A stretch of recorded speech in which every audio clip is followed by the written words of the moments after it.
வணக்கம். ஆகாஷ்வாணி புதுச்சேரி மாநில செய்திகள் வாசிப்பவர் சரவணகுமார்.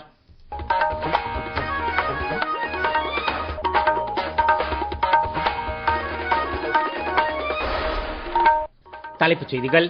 பிரதமர் திரு நரேந்திர மோடி இன்று பிற்பகல் ஜகார்த்தாவில் இந்தோனேஷிய நாடாளுமன்றத்தின் கலப்பு கூட்டத்தில் உரையாற்றினார். இந்தோனேஷியாவின் மிக உயரிய சிவிலியன் விருதான பின்டாங் அதிபூர்ண விருது பிரதமர் திரு நரேந்திர மோடிக்கு வழங்கப்பட்டுள்ளது. உள்கட்டமைப்பு மேம்பாடு மூலமான வளர்ச்சியில் அரசு அதிக கவனம் செலுத்துவதாக மத்திய சாலை போக்குவரத்து மற்றும் நெடுஞ்சாலைத்துறை அமைச்சர் திரு நிதின் கட்கரி கூறியுள்ளார். புதுச்சேரியில் வயிற்றுப்போக்கை நிறுத்துவோம் இயக்கத்தை சுகாதாரத்துறை இயக்குநர் டாக்டர் செவ்வேல் முறைப்படி தொடங்கி வைத்தார்.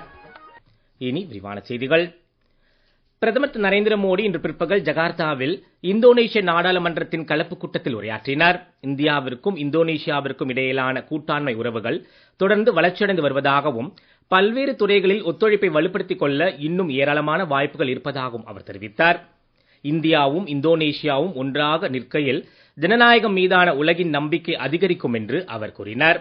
இந்தியாவின் 140 கோடி மக்களும் இந்தோனேஷியாவின் 29 கோடி மக்களும் ஒருங்கிணைந்து பயணித்தால் பொதுவான முன்னேற்றத்தை எட்டுவதில் புதிய வரலாறு உருவாகும் என்றும் அவர் குறிப்பிட்டார்.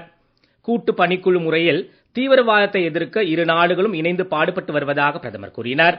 இந்தோ பசிபிக் பிராந்தியத்தை சுதந்திரமான திறந்தநிலை பிராந்தியமாக பராமரிப்பதில் இந்தியாவின் உறுதிப்பாட்டை பிரதமர் வலியுறுத்தினார். செயற்கைக்கோள்களை ஏவும் தொழில்நுட்பத்தில் இந்தோனேஷியாவிற்கு உதவ இந்தியா தயாராக உள்ளதாகவும் அவர் குறிப்பிட்டார். முன்னதாக ஜகார்த்தாவில் உள்ள இஸ்தானா மெர்டேகா மாளிகையில் நடைபெற்ற விழாவில் பிரதமர் திரு நரேந்திர மோடிக்கு இந்தோனேஷியாவின் மிக உயரிய சிவிலியன் விருதான பின்டாங் அதிபூர்ண விருது வழங்கப்பட்டது.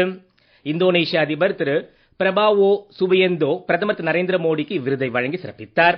இந்தியாவிற்கும் இந்தோனேஷியாவிற்கும் இடையிலான வரலாற்று பூர்வ நட்புறவை ஆழமாக்கி தந்திரோபாய கூட்டாண்மை உறவுகளை வலுப்படுத்துவதில் பிரதமர் திரு நரேந்திர மோடியின் பங்களிப்பை அங்கீகரிக்கும் வகையில் இந்த விருது அவருக்கு வழங்கப்பட்டுள்ளது.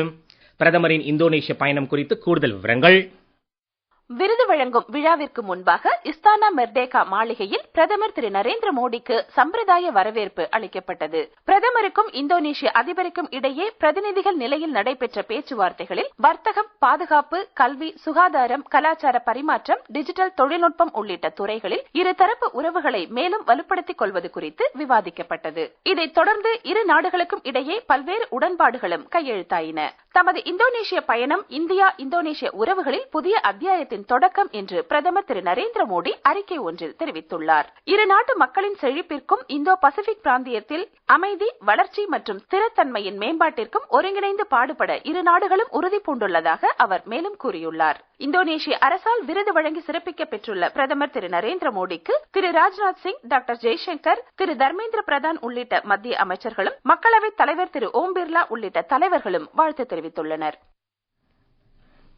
தாயின் பெயரில் ஒரு மரம் இயக்கத்தின் கீழ் டெல்லி தலைநகர பிரதேசத்தில் 70 லட்சம் மரக்கன்றுகளை நடும் இயக்கத்தை மத்திய உள்துறை அமைச்சர் திரு அமித்ஷா இன்று தொடங்கி வைத்தார். சுற்றுச்சூழல் பாதுகாப்பை மேம்படுத்துவது இந்த இயக்கத்தின் நோக்கம் என்று நிகழ்ச்சியில் பேசுகையில் அவர் கூறினார். யமுனா நதியை சுத்தப்படுத்த தொடர்ச்சியான நடவடிக்கைகளை அரசு மேற்கொண்டு வருவதை மத்திய உள்துறை அமைச்சர் சுட்டிக்காட்டினார். யமுனா நதியில் சென்று சேரும் கழிவுநீரை சுத்திகரிக்க கடந்த ஓராண்டில் மட்டும் 128 சுத்திகரிப்பு ஆலைகள் செயல்பாட்டிற்கு வந்துள்ளதாக அவர் தெரிவித்தார். பழங்காலத்தில் டெல்லி பிராந்தியத்தின் குறுக்கே இயற்கையான சுவாச பையாகவே அமைந்திருந்த மலைமேட்டு பகுதியை மீட்டெடுக்க சுற்றுச்சூழல் பாதுகாப்பு பணிகளில் மிகுந்த முக்கியத்துவம் அளிக்கப்படுவதாக அமைச்சர் மேலும் குறிப்பிட்டார். உள்கட்டமைப்பு மேம்பாடு மூலமான வளர்ச்சியில் அரசு அதிக கவனம் செலுத்துவதாக மத்திய சாலை போக்குவரத்து மற்றும் நெடுஞ்சாலைத்துறை அமைச்சர் திரு நிதின் கட்கரி கூறியுள்ளார்.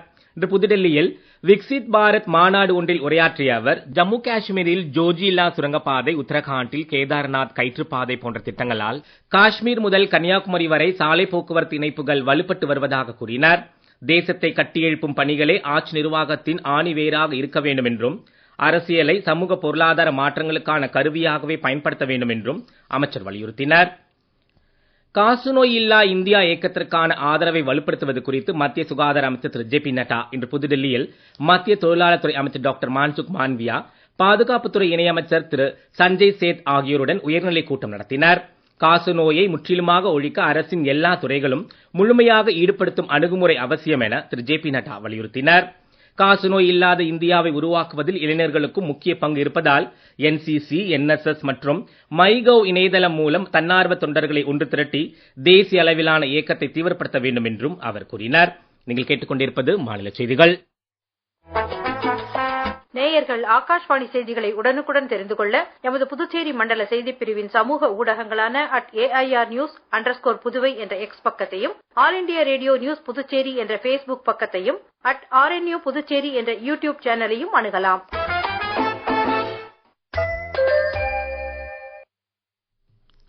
செய்திகள் தொடர்கின்றன. மத்திய அரசு வழிகாட்டுதலின்படி புதுச்சேரியில் கடந்த ஜூன் 15 முதல் வரும் 31ஆம் தேதி வரை நடைபெறும் வயிற்றுப்போக்கை நிறுத்துவோம் இயக்கத்தை சுகாதாரத்துறை இயக்குநர் டாக்டர் செவ்வேல் முறைப்படி தொடக்கி வைத்தார். இது குறித்து கூடுதல் விவரங்கள். வயிற்றுப்போக்கை நிறுத்துவோம் இயக்கத்தின் கீழ் புதுச்சேரியில் 5 வயதுக்குட்பட்ட குழந்தைகள் உள்ள அனைத்து வீடுகளுக்கும் ஆஷா பணியாளர்கள் மூலம் ORS மற்றும் துத்தநாக மாத்திரை வழங்கப்படுகிறது. சுத்தமான குடிநீர் அருந்துதல், அடிக்கடி கை கழுவுதல், சுற்றுப்புற சுகாதாரத்தை பேணுதல் மற்றும் தடுப்பூசி போட்டுக்கொள்ள வேண்டியதன் அவசியம் குறித்து விழிப்புணர்வு ஏற்படுத்தவும் நடவடிக்கை எடுக்கப்படுகிறது. வயிற்றுப்போக்கினால் உயிரிழக்கும் குழந்தைகளின் எண்ணிக்கையை 0 குறைக்கும் நோக்கிலான இந்த இயக்கத்தின் தொடக்க விழாவில் பொது சுகாதாரத்துறை இயக்குநர் டாக்டர் ஷமீமுன்னிசா பேகம், செய்தி, கல்வி மற்றும் மக்கள் தொடர்பு பிரிவின் துணை இயக்குநர் டாக்டர் ரகுநாதன் உள்ளிட்டோர் கலந்து கொண்டனர். இவ்வாண்டில் இத்திட்டத்தினால் புதுச்சேரியில் 73,284 குழந்தைகள் பயனடைவார்கள் என்று சுகாதாரத்துறையின் செய்திக்குறிப்பு ஒன்றில் தெரிவிக்கப்பட்டுள்ளது. புதுடெல்லியில் உள்ள கலாச்சார ஆதாரங்கள் மற்றும் பயிற்சிக்கான மையம் காரைக்கால் NIT வளாகத்தில் கல்வியில் நாடகம் என்பது குறித்து 5 நாள் பயிலரங்கு ஒன்றை நடத்துகிறது. வரும் 10ஆம் தேதி வரை நடைபெறவுள்ள இந்த பயிலரங்கில் காரைக்கால் மற்றும் புதுச்சேரி பகுதிகளைச் சேர்ந்த பள்ளிகளிலிருந்து மொத்தம் 108 ஆசிரியர்கள் பங்கேற்றுள்ளனர். புதுச்சேரியில் அமைச்சர்களுக்கான இலாக்கா ஒதுக்கீடும் நிரந்தர சபாநாயகர் தேர்வும் தாமதமாகி வருவதற்கு ஆட்சியில் நிலவும் அதிகார மோதல்களே காரணம் என்று முன்னாள் முதலமைச்சர் திரு நாராயணசாமி குற்றம் சாட்டியுள்ளார். இன்று புதுச்சேரியில் செய்தியாளர்களிடம் பேசிய அவர், அரிசி கொள்முதல் தொடர்பான அரசின் புதிய கொள்முதல் நடைமுறைகளிலும் விதிமுறைகள் மீறப்பட்டுள்ளதால் துணைநிலை ஆளுநர் இது குறித்து முழுமையாக விசாரிக்க வேண்டும் என்றார். அயோத்தி ராமர் கோவிலில் பக்தர்களின் காணிக்கை பணம் கொள்ளையடிக்கப்பட்டது குறித்து CBI விசாரணை மேற்கொள்ள வேண்டும் என திரு நாராயணசாமி மேலும் வலியுறுத்தினார். விலங்குகளுக்கும் மனிதர்களுக்கும் இடையே பரவக்கூடிய ஜூனோசிஸ் நோய்களை தடுப்பது குறித்த உலக ஜூனோசிஸ் தினத்தை ஒட்டி விழுப்புரம் மாவட்டம் கோட்டக்குப்பம் நகராட்சிக்கு உட்பட்ட அரசு மேல்நிலைப் பள்ளியில் நடைபெற்ற விழிப்புணர்வு நிகழ்ச்சியை கோட்டக்குப்பம் நகராட்சி ஆணையர் திருமதி துர்கா தொடக்கி வைத்தார். எலிக்காய்ச்சல், பன்றிக் காய்ச்சல், வெறிநாய்க்கடி உள்ளிட்ட நோய்கள் பரவும் விதம் குறித்தும் அவற்றின் அறிகுறிகள் மற்றும் தடுக்கும் முறைகள் குறித்தும் மாணவர்களுக்கு எடுத்துரைக்கப்பட்டது.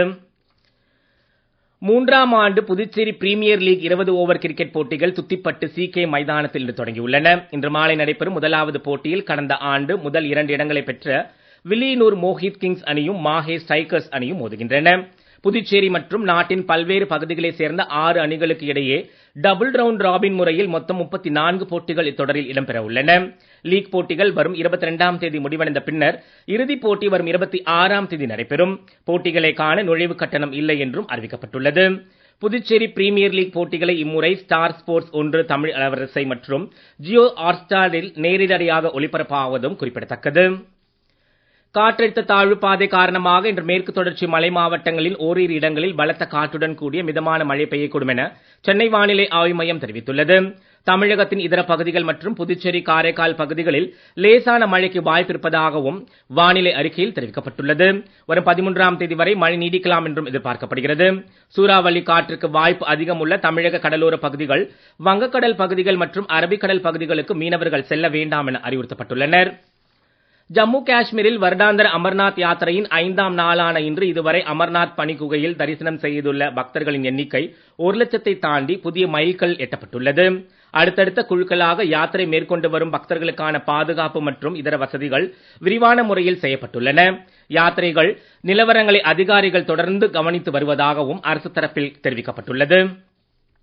பழங்குடியின மரபுகளை பாதுகாத்து பழங்குடியினர் உட்பட அனைவரையும் உள்ளடக்கிய வளர்ச்சியை உறுதிப்படுத்தும் பணிகளில் பாரம்பரிய ஞானத்தையும் நவீன தொழில்நுட்பங்களையும் ஒருங்கிணைக்க வேண்டியதன் அவசியத்தை மத்திய பழங்குடியினர் விவகாரங்கள் துறை அமைச்சர் ஜூயல் ஓராம் வலியுறுத்தியுள்ளார். புவனேஸ்வரில் இன்று இது குறித்து தேசிய பயிலரங்கு ஒன்றை அவர் தொடக்கி வைத்து பேசுகையில் இவ்வாறு கூறினார். மீண்டும் தலைப்புச் செய்திகள். பிரதமர் திரு நரேந்திர மோடி இன்று பிற்பகல் ஜகார்த்தாவில் இந்தோனேஷிய நாடாளுமன்றத்தின் கலப்பு கூட்டத்தில் உரையாற்றினார். இந்தோனேஷியாவின் மிக உயரிய சிவிலியன் விருதான பிண்டாங் அதிபூர்ணா விருது பிரதமர் திரு நரேந்திர மோடிக்கு வழங்கப்பட்டுள்ளது. உள்கட்டமைப்பு மேம்பாடு மூலமான வளர்ச்சியில் அரசு அதிக கவனம் செலுத்துவதாக மத்திய சாலை போக்குவரத்து மற்றும் நெடுஞ்சாலைத்துறை அமைச்சர் திரு நிதின் கட்கரி கூறியுள்ளார்.